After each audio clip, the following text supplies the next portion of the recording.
warahmatullahi wabarakatuh. Perkenalkan, nama aku Elena.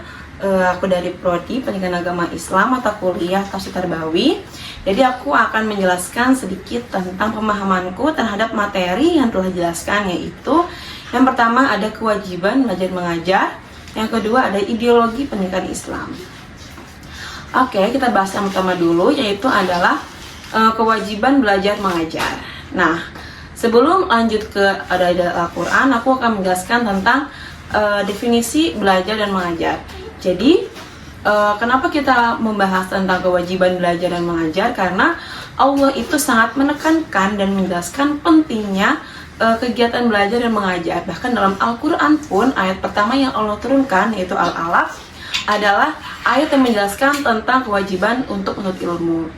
Nah, belajar itu adalah usaha atau upaya seseorang secara sadar untuk mendapatkan atau menuntut ilmu. Sedangkan mengajar adalah proses transfer atau menyebarkan ilmu dari seseorang yang telah memahami ilmu kepada orang lain. Kita akan membahas satu ayat yang tentang kewajiban belajar terlebih. Yang pertama ada surat Al-Alaq ayat 1-5, yaitu Iqra bismi rabbikal ladzi khalaq. Kata Iqra di sini adalah menunjukkan bahwa Allah memerintahkan kita untuk membaca, di mana membaca adalah salah satu tahap dalam kegiatan belajar itu sendiri. Nah, yang kedua ada surat Az-Zumar ayat 9. A'udzubillahi minasyaitonirrajim. Bismillahirrahmanirrahim. Hal yastawil ladzina ya'lamuna wal ladzina la ya'lamun. Innama yadhakkaru ulul albab. Artinya, apakah sama orang-orang yang mengetahui dengan orang-orang yang tidak mengetahui? Dan sesungguhnya pelajaran itu hanya bisa diterima oleh orang-orang yang berakal sehat. Nah, ayat ini menjelaskan bahwa orang yang mengetahui atau orang yang berusaha untuk belajar, orang yang mempunyai ilmu, itu akan berbeda dengan orang yang tidak belajar atau tidak memiliki ilmu. Nah, jadi fungsi ilmu itu sendiri dan fungsi belajar itu adalah selain kewajiban sebagai umat muslim yang telah Allah perintahkan, dan bahkan dijelaskan dalam hadis, yaitu thalabul ilmi faridatun ala kulli muslimin wal muslimat. Jadi memang pada dasarnya belajar adalah satu kewajiban yang harus dituntut oleh semua umat muslim. Nah, selain karena belajar itu adalah kewajiban, belajar dan ilmu itu adalah menjadi sebuah pembeda bagi orang-orang yang mengetahui dengan orang-orang yang tidak mengetahui. Nah, hal tersebut telah disebutkan dalam Az-Zumar tadi ayat 9, bahwa memang ada perbedaan antara orang yang berilmu, orang yang belajar, dengan orang yang tidak belajar dan tidak berilmu. Contohnya kayak misalnya itu dalam hal sholat. Nah,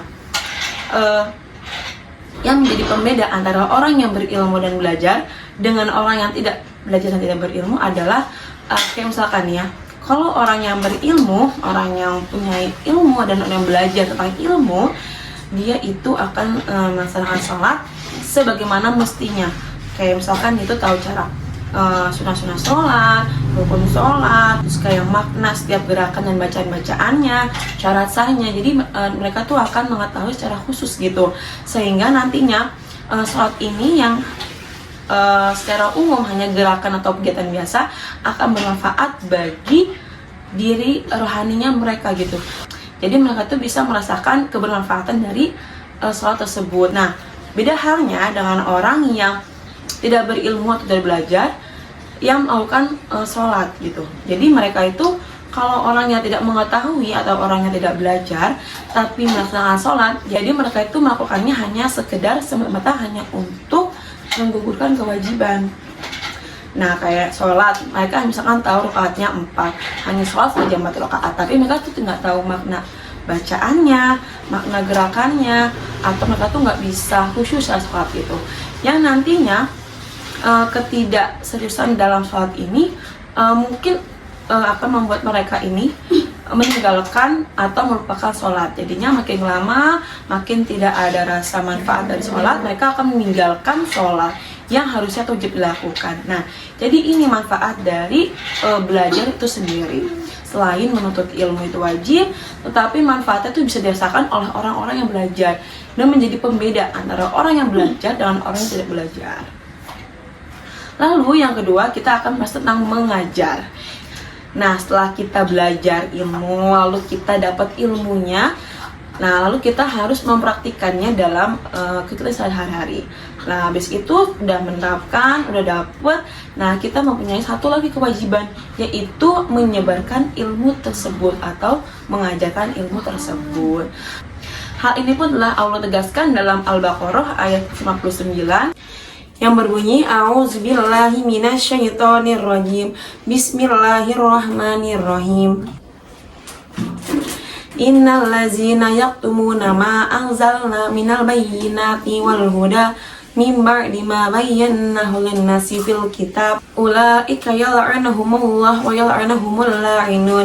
Nah, artinya sesungguhnya orang-orang yang menyembunyikan apa yang telah aku turunkan dari petunjuk dan keterangan setelah kami jelaskan kepada mereka dalam Al-Quran, maka Allah akan melaknatnya dan seluruh makhluk hidup yang dapat melaknat. Nah, jadi makna dari ayat tersebut adalah bahwasannya Allah itu sangat menganjurkan kita bahwa ketika kita memiliki ilmu, kita harus mengajarkannya kepada orang lain gitu. Karena menurutku tuh tidak ada sekali kayak kerugian dalam mengajar gitu. Bahkan yang kita dapat hanya manfaat saja. Jadi contohnya manfaat yang bisa kita ambil atau kita dapat dari mengajarkan ilmu itu banyak banget. Kayak pertama, ketika kita mengajarkan ilmu, jadi ilmu itu kan bukan sesuatu hal yang ketika kita beri itu akan berkurang atau hilang. Tetapi ilmu itu ketika hal yang ketika kita kasih atau kita ajarkan itu akan bertambah kepada kita sendiri. Misalnya kita ngajarin ilmu. Nah, apalagi kalau ilmu-ilmu yang telah lama kita lupa gitu kan. Pasti tanpa sadar ilmu yang tadinya kita agak-agak lupa itu ketika kita mengajarkan kembali itu pasti akan tambah ingat lagi gitu. Jadi yang pertama manfaatnya adalah membuat kita paham sendiri gitu, membuat kita makin paham, makin ingat dan makin mengetahui. Lalu yang kedua manfaatnya kita bisa menebar kebaikan kepada orang lain. Yang nantinya ketika kita belajar, kita mengajar itu ilmu yang telah mereka ambil, mereka dapat itu kan akan jadi sedekah jariyah bagi kita gitu kan, karena kita udah mendapat kebaikan lewat ilmu tersebut. Yang ketiga, kita juga selain dapat kebaikan akhirat tadi ya, berarti kita bisa dapat kebaikan duniawi itu berupa apa? Penghasilan. Kayak misalkan guru-guru yang mengajar kan pasti dapat upah gitu kan. Itu kan merupakan manfaat dari ilmu tersebut, dari mengajar tersebut. Jadi selain dapat keberkahan akhirat, kita pun dapat keberkahan duniawi gitu kan. Jadi memang sama sekali kok nggak ada kerugian untuk mengajar ilmu. Jadi mengajar dan belajar adalah sesuatu hal yang diwajibkan oleh Allah dan memberikan beribu manfaat bagi orang yang menerapkannya. Jadi kesimpulannya bahwa tentang keutamaan belajar dan mengajar itu adalah Allah Subhanahu wa Ta'ala telah menganjurkan kita, bahkan mewajibkan kita untuk belajar dan mengajar. Jadi kita harus belajar menurut ilmu, lalu kita harus menerapkannya di kehidupan kita sehari-hari. Setelah kita belajar dan menerapkannya, kita mempunyai kewajiban lagi, yaitu adalah kita mengajarkannya kepada orang lain, sekecil apapun itu ilmu. Karena ketika kita mengajarkan ilmu, itu nantinya tuh akan memberikan kemaslahatan atau kebermanfaatan bagi orang-orang di sekitar kita yang telah mengetahui ilmu tersebut. Nah, lalu yang kedua itu ada materi tentang ideologi pendidikan Islam. Jadi, sebelum kita bahas lebih lanjut, aku akan kasih tahu kayak tentang pengertian ideologi terlebih dahulu. Nah, ideologi itu sendiri adalah suatu ide atau konsep atau sistem yang akan menjadi dasar atau landasan bagi seseorang atau kelompok untuk menjalani hidupnya. Nah, kalau dalam konteks pendidikan berarti ideologi pendidikan itu adalah kayak prinsip-prinsip atau sistem-sistem yang akan menjadi landasan bagi di pendidikan tersebut berlangsung. Nah, sebenarnya ideologi pendidikan di Indonesia dengan ideologi pendidikan Islam itu sebenarnya nggak jauh beda, bahkan sama. Jadi kan kalau yang saya pahami itu adalah ideologi pendidikan di Indonesia kan adalah Pancasila. Nah, kalau ideologi pendidikan di Islam itu adalah Al-Quran dan Hadis. Dan dalam Al-Quran dan Hadis ini pun mencakup nilai-nilai Pancasila, yaitu semua sila atau kelima sila. Kayak misalkan kita bahas dari pertama ya, kalau dalam ideologi pendidikan di Indonesia itu kan Pancasila sebagai dasar ideologinya. Yang pertama itu kan ada salah satu, yaitu sila tentang ketuhanan Yang Maha Esa. Nah, dalam konteks ini pun sama dengan konteks yang diajarkan dalam Islam, itu tentang bertauhid, yaitu atau mengakui keberadaan Tuhan. Dan penempatan konsep tauhid ini dalam Pancasila pun sangat cocok karena ditempatkan di sila pertama, yaitu karena sebelum kita belajar, sebelum kita menuntut ilmu, hal yang harus kita tekadkan atau kuatkan dalam hati kita adalah bahwa Tuhan itu ada, dan semua yang kita dapat, semua yang ada di alam semesta itu adalah dari Tuhan. Karena ketika nantinya ketika kita sudah belajar tentang berbagai hal, kita udah pintar, kita udah cerdas, kita tidak merasa bahwa semua hal yang kita bisa itu adalah pure dari kita sendiri gitu. Karena kan zaman sekarang itu banyak banget kayak keyakinan atau orang-orang di barat itu yang menuhankan pengetahuan, yang menuhankan teknologi. Jadi pada dasarnya sebelum kita belajar lebih dalam lagi, konsep bertauhid itu harus ditekankan pertama.